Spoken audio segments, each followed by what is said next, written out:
Hi guys, ayusin natin to. C163 Samsung. Dito tayo sa warehouse na sa stock room warehouse. Yan, Samsung yan.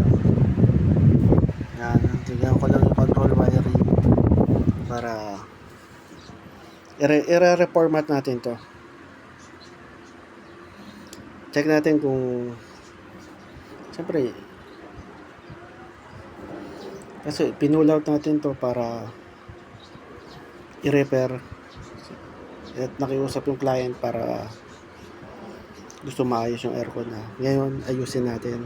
I-reformat natin. I hope so na walang ibang parts na papalitan kundi i-reformat lang. Gagamitin natin itong remote na para mawala yung error code. I-reset natin yung error at alisin natin, erase natin yung error na yan.